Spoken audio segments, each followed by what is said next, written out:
चुनावी जनसभा में इकट्ठा हुए बहुजन समाज पार्टी व भारतीय राष्ट्रीय लोकदल के बने इस गठबंधन के सभी छोटे बड़े पदाधिकारी, नेता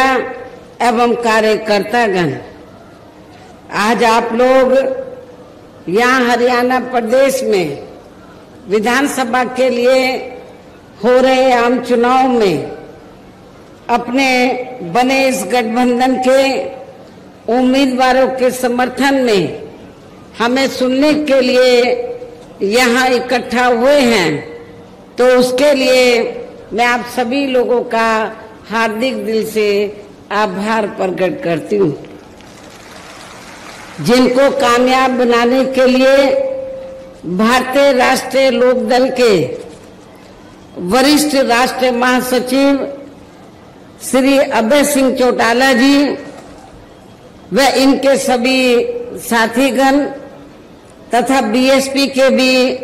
नेशनल कोऑर्डिनेटर श्री आकाश आनंद व यहाँ के संयोजक श्री रणधीर बेनीवाल और इनके भी सभी साथीगण पूरे जी जान से लगे हैं। और अब मैं आप लोगों का ध्यान यहाँ हरियाणा प्रदेश में विधानसभा के लिए हो रहे आम चुनाव में अपने इस बने गठबंधन की सरकार बनाने को लेकर कुछ जरूरी बातों की तरफ दिलाना चाहती हूँ। और इस संबंध में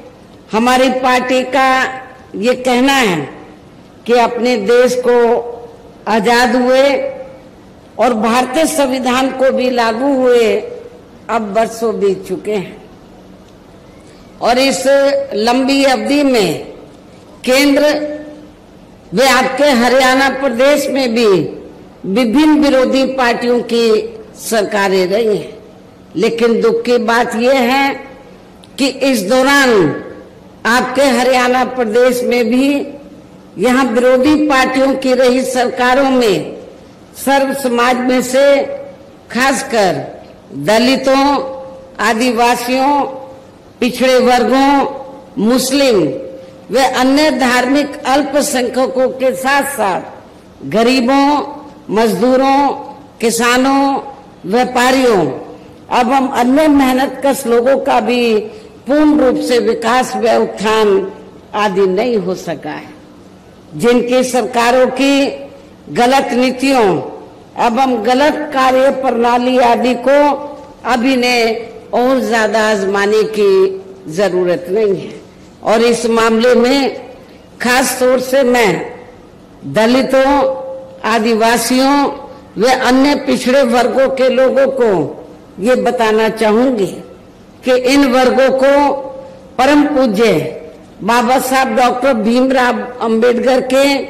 कड़े संघर्ष एवं अथक प्रयासों से भारतीय संविधान में मिले कानूनी अधिकारों में से विशेषकर सरकारी नौकरियों में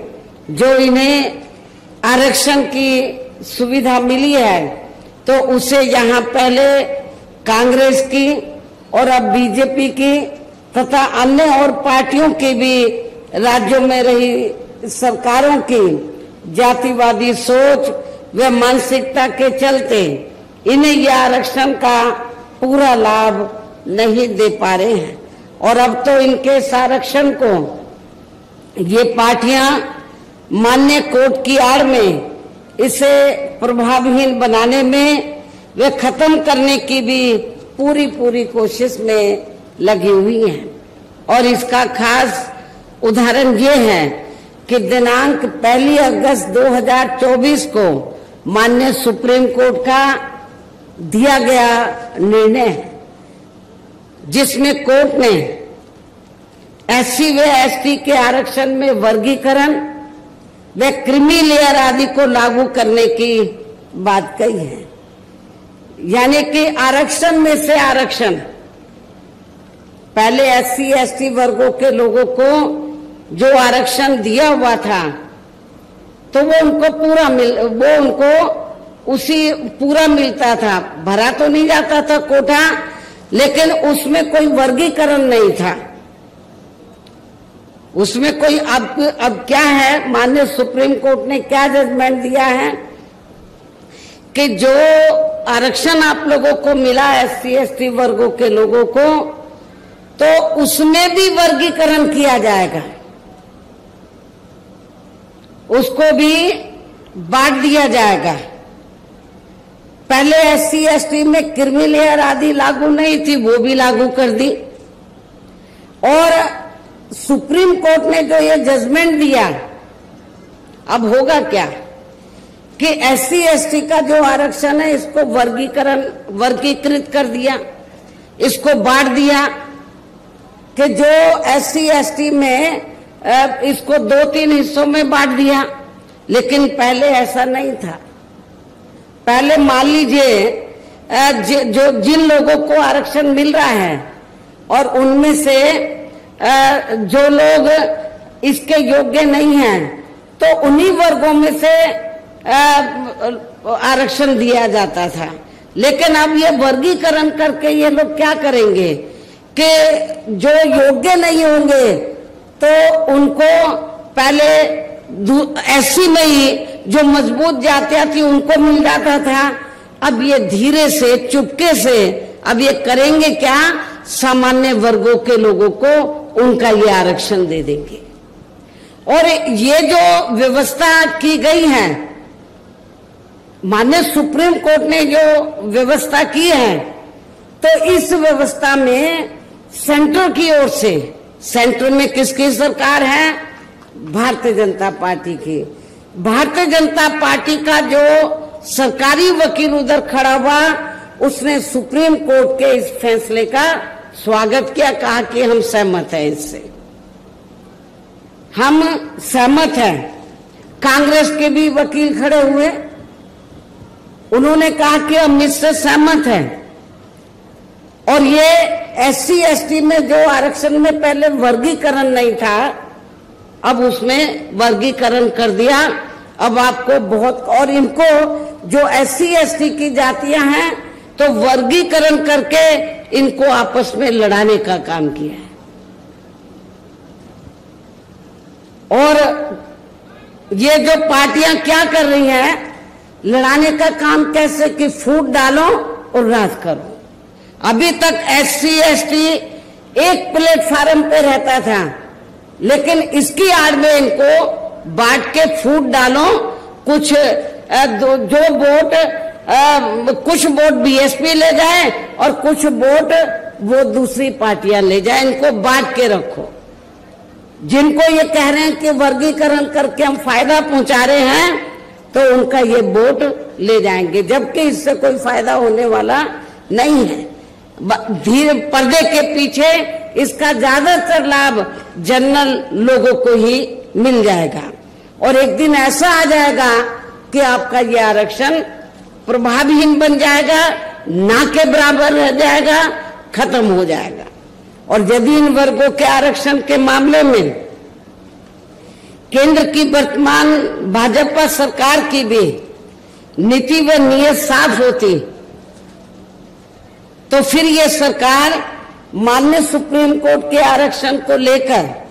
आए इस निर्णय को बिना कोई देरी किए हुए उसे निष्प्रभावी बनाने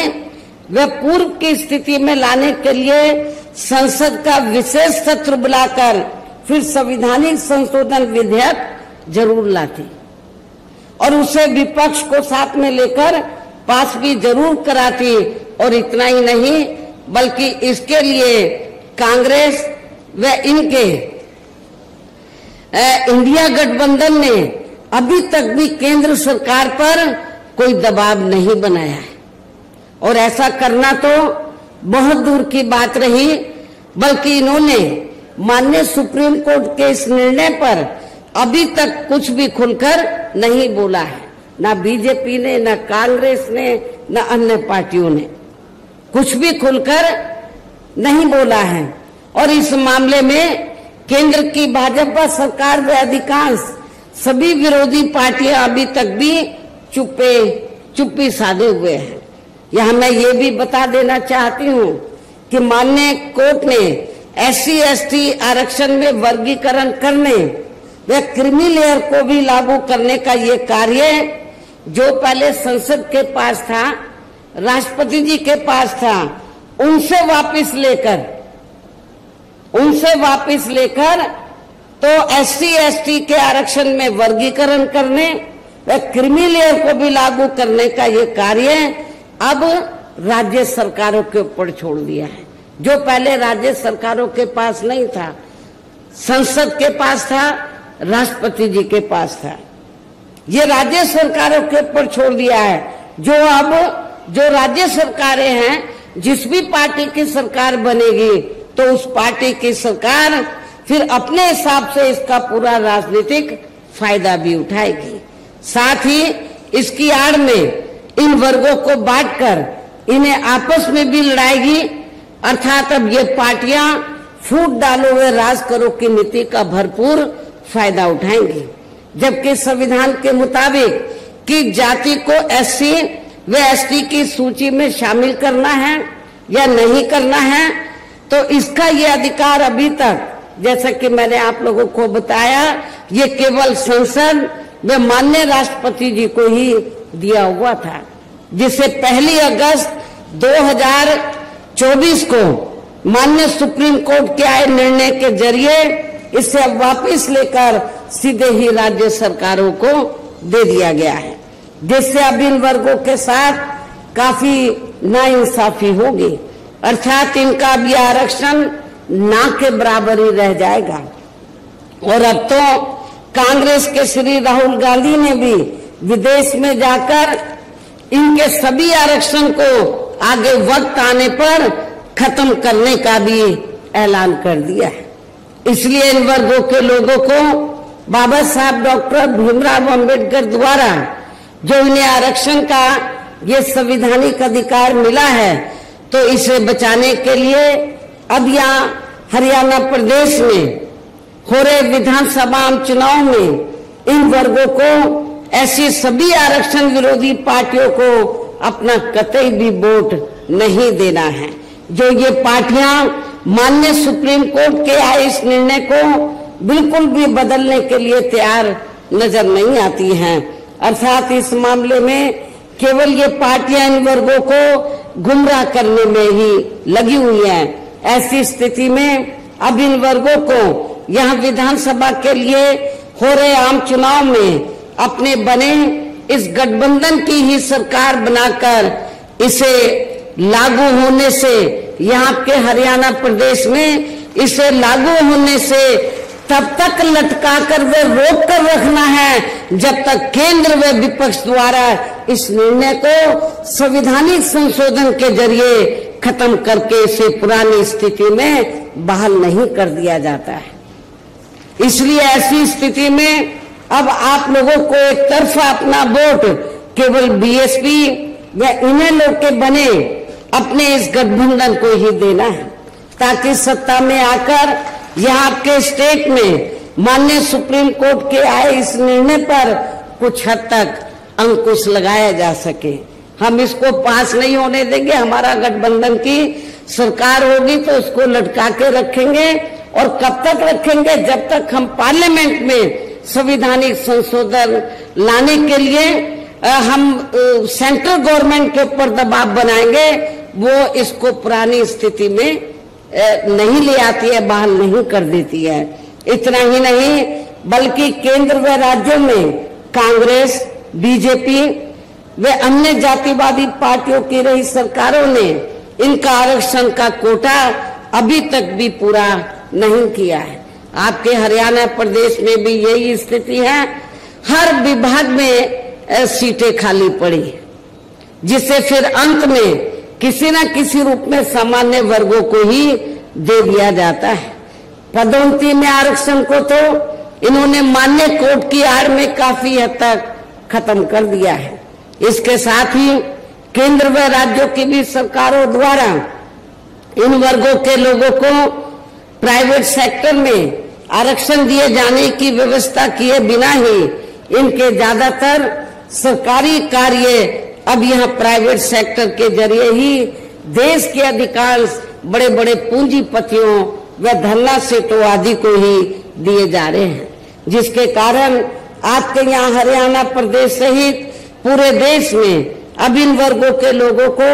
आरक्षण का बहुत कम ही लाभ मिल पा रहा है। और इससे अब पूरे देश में दलितों व आदिवासियों के साथ साथ अन्य पिछड़े वर्गों को भी काफी ज्यादा नुकसान हो रहा है, जबकि अन्य पिछड़े वर्गों के लोगों को ये भी मालूम होना चाहिए कि इन्हें मंडल कमीशन की रिपोर्ट के तहत आरक्षण की सुविधा केंद्र में कांग्रेस पार्टी की रही सरकार में नहीं बल्कि बीएसपी के कड़े संघर्ष एवं अथक प्रयासों से केंद्र में रही श्री वीपी सिंह के सरकार में ही मिली है, जिसका भी अब यहाँ जातिवादी विरोधी पार्टियों की चल रही सरकारें इन्हें पूरा लाभ नहीं दे पा रही हैं। इसके साथ ही श्री वीपी सिंह की सरकार में ही इन वर्गों के मसीहा परम पूज्य बाबा साहब डॉक्टर भीमराव अंबेडकर को भी यहाँ भारत रत्न की उपाधि से सम्मानित किया गया है, जिसके लिए वो हर प्रकार से पात्र भी थे, जबकि इन्हें ये सम्मान इनके जीते जी केंद्र में रही कांग्रेस पार्टी की सरकार में ही बहुत पहले मिल जाना चाहिए था। लेकिन इस पार्टी की यानी कि कांग्रेस पार्टी की सरकार ने बाबा साहब डॉक्टर अंबेडकर के देहांत के बाद भी इन्हें काफी वर्षों तक इन्हें ये सम्मान नहीं दिया। इससे इन वर्गों के प्रति इस कांग्रेस पार्टी की हीन व जातिवादी मानसिकता साफ झलकती है। इतना ही नहीं बल्कि इनके कारवां को आगे बढ़ाने वाले वे हर मामले में समर्पित रहे व्यक्तित्व मान्यवर श्री कांशीराम जी के देहांत होने पर उस समय केंद्र में रही इसी कांग्रेस पार्टी की सरकार ने इनके सम्मान में एक दिन का भी राष्ट्रीय शोक घोषित नहीं किया था। इसके साथ ही इन वर्गों के लोगों को जुर्म जाति से निजात दिलाने के लिए जो भी यहाँ नियम व कानून आदि बने हैं तो उन पर भी केंद्र व राज्यों की सरकारें सही से अमल नहीं कर पा रही हैं, जिससे अब यह खासकर दलितों, आदिवासियों व अन्य पिछड़े वर्गों के ऊपर शोषण करने वाले लोगों का मनोबल और भी ज्यादा बढ़ रहा है। और ये सब हमें यहाँ आपके हरियाणा प्रदेश में भी काफी कुछ देखने के लिए मिल रहा है। इसी प्रकार हमें पूरे देश में मुस्लिम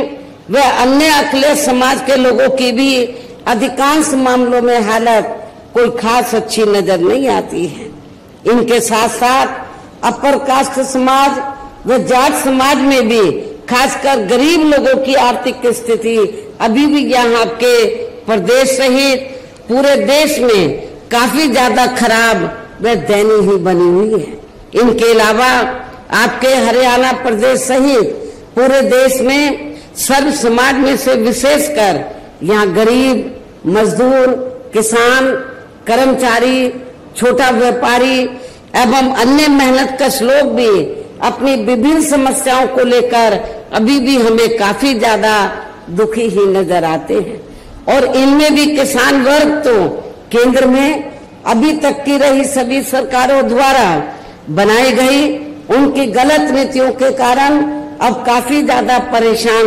व दुखी भी रहा है और अभी भी है। लेकिन इन सब की मुख्य वजह हमारी पार्टी केंद्र में वे आपके हरियाणा प्रदेश में भी यहाँ अब तक की रही अधिकांश विरोधी पार्टियों की सरकारों की गरीब व किसान विरोधी तथा इनकी जातिवादी, पूंजीवादी व संकीर्ण मानसिकता के तहत बनाई गई उनकी गलत नीतियों एवं गलत कार्य प्रणाली को ही काफी हद तक जिम्मेवार मानकर चलती है। और इस मामले में खासकर इनकी गलत आर्थिक नीतियों के वजह से ही आए दिन यहाँ पूरे देश में गरीबी, बेरोजगारी व महंगाई आदि भी काफी ज्यादा बढ़ रही है, जिससे आम जनता काफी ज्यादा परेशान व दुखी भी है। इसके साथ साथ अभी भी अपने देश में भ्रष्टाचार हर स्तर पर काफी ज्यादा फैला हुआ है, जिससे आपका खुद का अपना हरियाणा प्रदेश भी अछूता नहीं रहा है। और इन सबका मुख्य कारण हमारी पार्टी आजादी के बाद से लेकर अभी तक केंद्र व देश के अधिकांश राज्यों में तथा आपके खुद के अपने हरियाणा प्रदेश में भी ज्यादातर सत्ता यहाँ खासकर पूंजीवादी पार्टियों के हाथों में ही आने को मानकर चलती है, जिसके कारण ही अब पूरे देश में वे आपके खुद के अपने प्रदेश में भी अभी भी हमें जहां सर्व समाज के लोग अधिकांश मामलों में काफी ज्यादा दुखी व परेशान ही नजर आते हैं, जबकि पूरे देश में बहुजन समाज पार्टी ही अकेली एक ऐसी पार्टी है जो विरोधी पार्टियों की तरह देश के बड़े बड़े पूंजीपतियों व धन्ना सेठों की आर्थिक मदद से नहीं बल्कि अपनी पार्टी के ही आम कार्यकर्ताओं की आर्थिक मदद से चुनाव लड़कर यहाँ केंद्र व राज्यों की भी सत्ता में आना चाहती है, ताकि हमारी पार्टी सत्ता में आने के बाद फिर बिना किसी दबाव के वे आजाद होकर सर्व समाज के लोगों की सभी समस्याओं का समाधान करके उन्हें हर मामले में वे हर स्तर पर यहाँ खुशहाल बना सके। और इसी आधार पर चलकर ही आबादी के हिसाब से देश के सबसे बड़े प्रदेश उत्तर प्रदेश में 4 बार हमारी पार्टी ने अपने नेतृत्व में वहाँ सरकार भी बनाई है और हमने अपनी सभी चारों रही सरकारों में अपनी पार्टी की विचारधारा एवं सिद्धांतों के तहत चलकर वैसे तो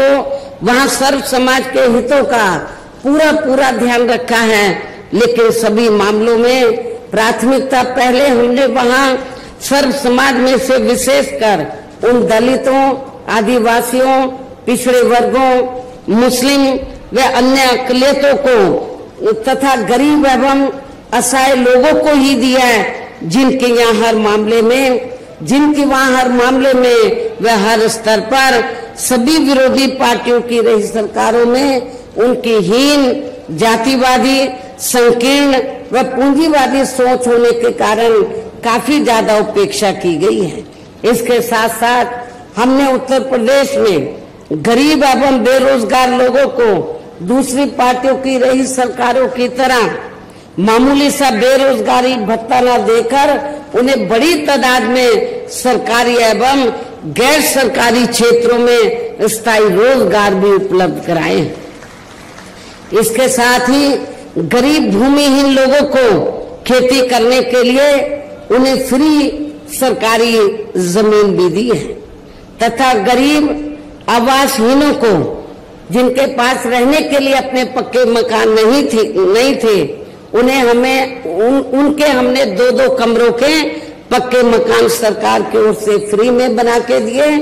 और वहां पे जो उनकी और जरूरतें थी शिक्षा की, हॉस्पिटल की और भी जो जरूरतें थी रोजमर्रा की उसका भी हमने वहां पर प्रबंध किया, जिससे वहां लाखों गरीब लोगों को काफी फायदा पहुंचा है। शहरों व देहातों को भी विकसित किया गया। डॉक्टर अंबेडकर ग्राम विकास योजना के तहत बड़े पैमाने पर उत्तर प्रदेश में देहातों को विकसित किया गया। मान्यवर श्री कांशीराम जी शहरी समग्र विकास योजना के तहत शहरों को विकसित किया गया और उन बस्तियों पर विशेष ध्यान दिया, उन बस्तियों की तरफ जहां पर दलित वर्ग के लोग और पिछड़े वर्ग के लोग रहते थे। तो जो पहले सरकारें रही तो जहां पर दलित और पिछड़े वर्ग के लोग रहते थे उनका वो विकास नहीं करती थी, तो गांव में जाते ही मालूम पड़ जाता था ये दलितों की बस्ती है, ये पिछड़ों की बस्ती है। तो हमारी पार्टी की सरकार ने डॉक्टर अंबेडकर ग्राम विकास योजना के तहत उत्तर प्रदेश में तो देहातों को विकसित किया और जहां पर दलित अन्य पिछड़े वर्ग के लोग रहते थे उनको हर सुविधाओं से डेवलप किया, विकसित किया और उसका असर ये हुआ कि चाहे वो दलित वर्ग के लोग हों या अन्य समाज के लोग हों, अपर कास्ट के भी लोग हों, तो जब वो गरीब लोग अपने बेटी की शादी करते थे तो सबसे पहले प्राथमिकता वो डॉक्टर अंबेडकर गांव को देते थे कि हमारी लड़की को सभी सुविधाएं मिलेंगी। इसके अलावा हमारी पार्टी की रही सरकार ने वहां विभिन्न क्षेत्रों में लगे लोगों के साथ साथ छात्रों, युवाओं, महिलाओं व बुजुर्गों आदि के हितों में भी अनेकों महत्वपूर्ण व ऐतिहासिक कार्य किए हैं जिनसे इन्हें काफी ज्यादा लाभ पहुंचा है। किसानों की भी अधिकांश समस्याओं का काफी हद तक समाधान किया गया है तथा उनकी फसलों का भी उन्हें समय से उचित दाम दिया गया है। इतना ही नहीं बल्कि हमने उत्तर प्रदेश में सर्व समाज के लोगों के ऊपर किसी भी प्रकार की कोई जुल्म जाति आदि भी नहीं होने दी है, बल्कि हमारी पार्टी की रही सरकार ने वहां जुल्म जाति करने वाले लोगों को बिना कोई देरी किए हुए उन्हें तुरंत ही जेल की सलाखों के अंदर भेजा है, जहां मेरी सरकार में उनकी सही व असली जगह होती है, जिसकी यहाँ आपके हरियाणा प्रदेश में भी काफी सख्त जरूरत है। इसके साथ ही हमारी पार्टी की रही सरकार ने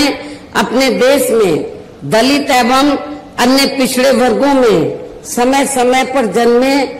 यहाँ अपने महान संतों, गुरुओं व महापुरुषों में भी खासकर महात्मा ज्योतिराव फूले, छत्रपति शाहू जी महाराज, श्री नारायण गुरु, बाबा साहब डॉक्टर भीमराव अंबेडकर एवं मान्यवर श्री कांशीराम जी आदि को भी विभिन्न रूपों में पहली बार वहां पूरा आदर सम्मान दिया है, जिन्हें विरोधी पार्टियों के लोग अभी तक भी आसानी से पचा नहीं पा रहे हैं। इस प्रकार से उत्तर प्रदेश में हमारी पार्टी ने अपने सभी चारों रहे शासनकाल के दौरान वहां हर मामले में व हर स्तर पर सब समाज के लोगों को काफी बेहतरीन सरकार दी है। और यदि आप लोग भी यहाँ अपने हरियाणा प्रदेश में गरीबों, किसानों व आम जनहित के तथा विशेषकर कमजोर एवं उपेक्षित वर्गों के हितों में ऐसे ही कार्य करना चाहते हैं, इसके साथ ही आपकी प्रदेश की जनहित से जुड़ी जो भी यहाँ स्थानीय समस्याएं हैं तो उन्हें भी आप दूर करना चाहते हैं, तो फिर आप लोगों को भी उत्तर प्रदेश की तरह ही यहाँ अपने हरियाणा प्रदेश में भी अपने इस बने गठबंधन की ही सर्व जनहिताय व सर्व जन सुखाय की नीतियों पर आधारित ही सरकार बनानी होगी, जिसके लिए अब आप लोगों को यहाँ अपने हरियाणा प्रदेश में विधानसभा के लिए हो रहे आम चुनाव में अपने गठबंधन का ही बेहतर रिजल्ट लाना होगा। इसके साथ साथ आप लोगों को वोट पड़ने तक यहाँ की सत्ताधारी पार्टी व अन्य सभी विरोधी पार्टियों के साम दाम दंड भेद आदि हथकंडों से भी जरूर सावधान रहना है। और इस मामले में खासकर आप लोगों को विरोधी पार्टियों के जारी किए गए उनके हवाई व प्रलोभन भरे चुनावी घोषणा पत्रों आदि के बहकावे में तो कतई नहीं आना है, जिन्हें ये पार्टियां सत्ता में आने के बाद अधिकांश अमल में नहीं लाती हैं, जिस पर से अब जनता का काफी हद तक विश्वास ही उठ गया है। इसलिए हमारी पार्टी किसी भी चुनाव में अपना कोई भी चुनावी घोषणा पत्र आदि जारी नहीं करती है। वैसे भी हमारी पार्टी कहने में बहुत कम बल्कि कार्य करके दिखाने में ही ज्यादा विश्वास रखती है, अर्थात जो कहती है तो उसे करके भी दिखाती है। और ये सब हमने उत्तर प्रदेश में बिना घोषणा पत्र के जारी किए हुए 4 बार सरकार बनाई, कोई घोषणा पत्र जारी नहीं किया था। उसके हम कब करते हैं? जब सरकार बन जाती है, फिर हम अपनी नीतियां बताते हैं कि हमारी सरकार की नीतियां क्या है। उससे पहले हम कोई हवाई बातें नहीं करते हैं। और अब संक्षेप में मेरा यही कहना है कि आप लोगों को अपने खुद के, अपने हरियाणा प्रदेश के भी हित में यहाँ बीएसपी व इनेलो के बने अपने इस गठबंधन की ही सरकार बनाना बहुत जरूरी है। और अब आप लोगों को अपने इस गठबंधन के उम्मीदवारों को ज्यादा से ज्यादा कामयाब बनाना है, जिसके लिए बीएसपी के उम्मीदवारों को हाथी चुनाव चिन्ह के सामने वाले बटन को दबाकर तथा राष्ट्रीय लोकदल के उम्मीदवारों को चश्मा चुनाव चिन्ह के सामने वाले बटन को दबा के उन्हें जरूर जिताना है। असम से तो आपका नौजवान साथी खड़ा हुआ है। इनके पिता पहले पार्टी में बहुत सक्रिय रहे, अभी वो बीमार हैं, वो इसलिए उन्होंने बीएसपी को अपना बेटा समर्पित किया है कि ये बेटा मैं बीएसपी को दे रहा हूं। नौजवान है, मेरी आप लोगों से पुरजोर अपील है कि आप इस नौजवान को जिताकर इनके मनोबल को जरूर बढ़ाएं। इनको राजनीति में कामयाब बनाने का काम आप लोगों का है। और भी यहाँ पर इस करनाल जिले में आसपास की जो विधानसभा की सीटें हैं, गठबंधन के और भी उम्मीदवार हैं, उनको भी आपको कामयाब बनाना है। इस प्रकार से आप लोगों को अपने बने इस गठबंधन की ही पूर्ण बहुमत की सरकार बनाना है। और सरकार बनने पर फिर गठबंधन की ओर से आपके हरियाणा प्रदेश का मुख्यमंत्री चौधरी अभय सिंह चौटाला जी को ही बनाया जाएगा, जिनको मेरे आशीर्वाद के साथ साथ इनके पिता चौधरी ओम प्रकाश सिंह चौटाला जी का भी पूरा आशीर्वाद प्राप्त है। वैसे स्वर्गीय चौधरी देवीलाल जी का भी हमेशा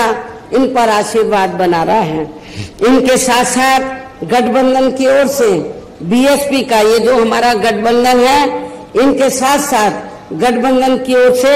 बीएसपी का एक डिप्टी सीएम दलित वर्ग का तथा दूसरा डिप्टी सीएम अन्य पिछड़ा वर्ग या अपर कास्ट समाज में से ही बनाया जाएगा। और ये दोनों डिप्टी सीएम कौन होंगे, इसका फैसला इस चुनाव का नतीजा आने के बाद ही किया जाएगा। इन्हीं जरूरी बातों के साथ ही अब मैं आप सभी लोगों से अपने बने इस गठबंधन के अधिकांश उम्मीदवारों को जिताकर अपनी यह गठबंधन की ही सरकार जरूर बनाना है। इस उम्मीद के साथ ही अब मैं केंद्र सरकार से देश में जातीय जनगणना कराने के लिए भी विशेष अनुरोध करती हूँ, जिसको पहले केंद्र में रही कांग्रेसी सरकार ने और अब वर्तमान में चल रही बीजेपी की सरकार ने भी इसे अभी तक भी लटका के रखा हुआ है, जो उचित नहीं है। इसके लिए भी इनसे विशेष आग्रह के साथ ही अब मैं अपनी बात यही समाप्त करती हूँ। धन्यवाद। जय भीम व जय भारत।